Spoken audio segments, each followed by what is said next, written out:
Recruitment తీసుకున్నా కానీ experience అడుగుతాం ఉమ్. కదా. అవును. సో ఫ్రెష్గా నువ్వు బీఈడి చేసిన హెడ్ మాస్టర్ చేస్తామా ఏంటి?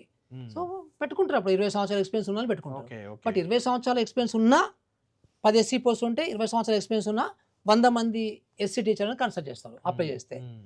సో అందులో బెస్ట్ సెలెక్షన్ చేసుకోవచ్చు. అంటే మీరు ఒక్క పరీక్షలు నిమిషం, పెట్టే దీనికి ఉపాధ్యాయులకే పరీక్షలు పెడుతున్నారు మీరు ఇష్యూ అది కాదు, పెట్టాలని ప్రపోజల్. జాబ్కి అదే అసైన్మెంట్కి జాబ్కే. అసైన్మెంట్కి అది.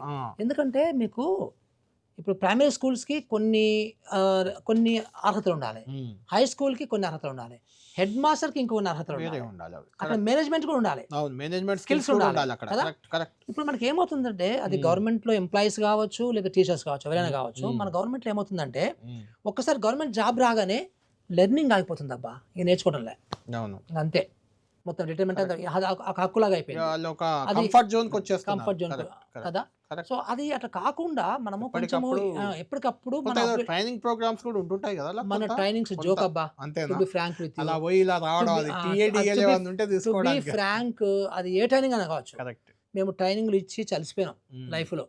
సో ఒకసారి ఒక ఎన్జిఓని డిపార్ట్మెంటల్ టెస్ట్లు కూడా అలానే ఉన్నాయి. డిపార్ట్మెంటల్ బోగస్ పేపర్లు బుక్కులు పెట్టుకొని రాసేస్తారు. అదొక జోక్, అది కూడా ఫ్రాంక్ జోకే అది. నేను ఇప్పుడు ఈ ఏజ్ లో కూడా ఇంకా ఓన్ ప్లే చేయాలబ్బా.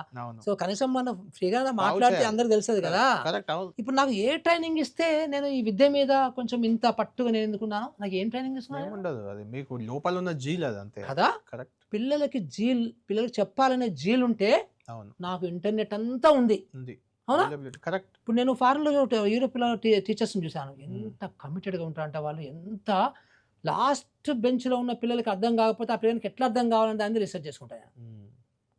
అంటే ఆ రకమైనట్టుగా ఉండాలి, కానీ మన కల్చర్లో అట్లా లేదు. అందుకనే మనం కొంచెం ఇలాంటివి పెట్టుకోవాల్సిన అవసరం ఉంది. మురళి గారు అంటే విద్యా వ్యవస్థలో పూర్తిగా సంస్కరణలు చేశాను, మురళి గారు మారాలనే ప్రయత్నం నాకైతే ఇందులో కొంత కనిపిస్తుంది. ఎందుకంటే ఒక టీచర్ అపాయింట్మెంట్ ఎక్కడైతే అక్కడే ఉండాలి, 15 కిలోమీటర్ల రేడియస్లోనే మహా అయితే ట్రాన్స్ఫర్ చేయాలి అనేది కూడా ఖచ్చితంగా గతంలో మనం చూసాం. ఎక్కడ ఉద్యోగం చేసే ప్రభుత్వ ఉద్యోగి అక్కడే ఉండాలి, నివాసం ఏర్పరచుకోవాలి, వాళ్ళ పిల్లల్ని గవర్నమెంట్ స్కూళ్ళల్లో చదివియాలి. ఇలాంటి ప్రపోజల్స్ చాలామంది తెచ్చారు, ఫెయిల్ అయ్యారు. కరెక్ట్. మీది కూడా అలాంటి ప్రపోజలే నాకు ఒకటి కనిపించింది. ఒక ప్రైవేట్ టీచర్ కరీంనగర్లో ఉన్నారు,